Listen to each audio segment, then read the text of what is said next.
Bismillahirrahmanirrahim. Assalamualaikum warahmatullahi wabarakatuh. Di sini saya mewakili kelompok saya ingin menyampaikan tentang perkembangan pendidikan zaman Yunani dan Romawi hingga abad pertengahan Eropa. Sinopsis buku. Nama buku Sejarah Pendidikan. Nama penulis Ketut Sedana Arta SPD MPD. Nama penerbit Media Akademi Yogyakarta. Tahun terbit 2015, tebal 134 halaman. Perkembangan pendidikan Yunani kuno. Yunani kuno terbagi menjadi dua, yaitu Sparta dan Athena. Penduduk Sparta disebut bangsa Doria, sedangkan penduduk Athena disebut bangsa Ionia. Kedua negara tersebut merupakan polis atau negara kota. Sparta dengan ahli negara Lycurgus, sedang Athena dengan ahli negara Solon. Sparta adalah negara aristokrasi militeris. Dasarnya Undang-Undang Lycurgus kurang lebih 900 sebelum Masehi. Pendidikan di Sparta didasarkan atas dua asas, yaitu anak adalah milik negara dan tujuan pendidikan adalah membentuk tentara pembela negara serta warga negara. Ciri-ciri pendidikannya adalah pendidikan diperuntukkan hanya bagi warga negara yang merdeka atau bukan budak, mengutamakan pendidikan jasmani dan anak-anak yang telah mencapai umur 7 tahun diasramakan. Musik dan nyanyian hanya dijadikan alat untuk mempengaruhi jiwa dalam melaksanakan dinas ketentaraan. Jadi intinya bangsa Sparta tidak mengalami kemajuan di dalam lapangan estetik dan intelek meskipun dalam kehidupan mempunyai seremoni. Sebab titik beratnya pendidikan pada kemiliteran, sedangkan kedudukan wanita di Sparta bebas baik dalam maupun di luar rumah. Athena adalah negara demokrasi. Dasar yang dipakai adalah Undang-Undang Solon kurang lebih 594 sebelum Masehi. Tujuan pendidikan Athena adalah membentuk warga negara dengan jalan pembentukan jasmani dan rohani yang harmonis. Ciri-ciri pendidikan di Athena adalah pendidikan diselenggarakan oleh keluarga dan sekolah diperuntukkan bagi seluruh warga negara atau bebas. Materi atau bahan pelajaran terbagi atas dua bagian, gimnastis dan musis. Gimnastis untuk pembentukan jasmani, sedangkan musis untuk pembentukan rohani. Dalam perkembangannya, pembentukan musis akan dipelajari artes liberales atau seni bebas yang terdiri dari A.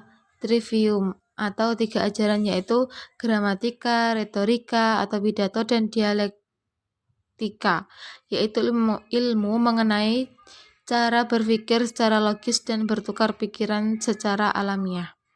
B. Quadrivium atau 4 ajaran yang terdiri dari aritmetika atau berhitung, astronomi atau ilmu perbintangan, geometria atau ilmu bumi, alam, dan falak.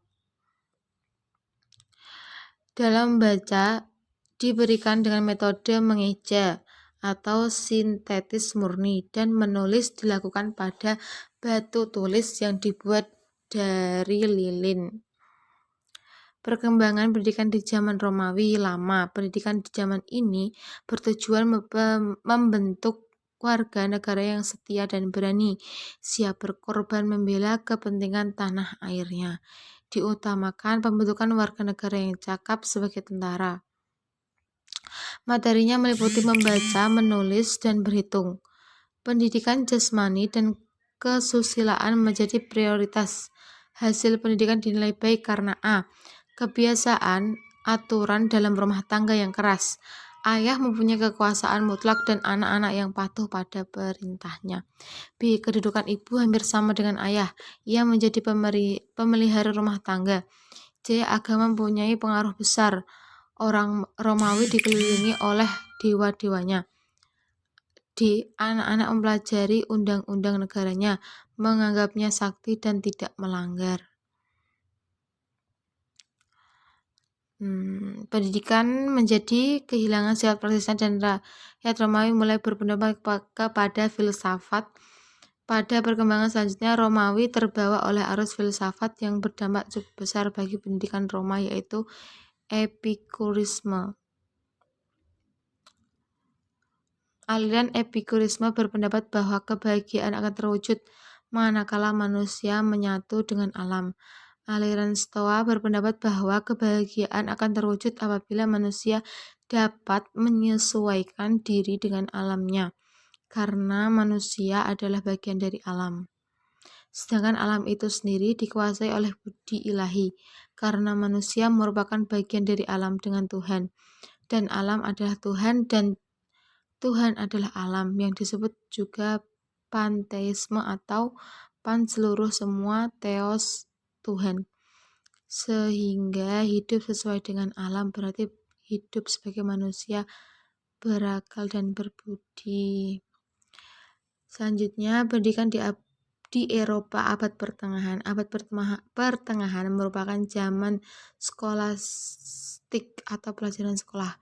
Skolastik dimaksud sebagai usaha ilmiah untuk membuat supaya pelajaran-pelajaran gereja dapat dipahami dengan memberikan bukti-bukti yang logis. Pada masa perpindahan bangsa-bangsa, kekacauan dan bangkitnya kebudayaan dalam masa gelap di seluruh Eropa, terjadi perpindahan bangsa-bangsa dari timur ke barat dan utara ke selatan. Pada abad pertengahan, aliran religi menjadi sangat berpengaruh. Pendidikan bersifat akhirat, hal-hal yang sifatnya duniawi tidak begitu mendapat perhatian. Semua usaha pendidikan tertuju pada kehidupan akhirat. Mungkin hanya itu yang bisa saya sampaikan, kurang lebihnya mohon maaf. Wassalamualaikum warahmatullahi wabarakatuh.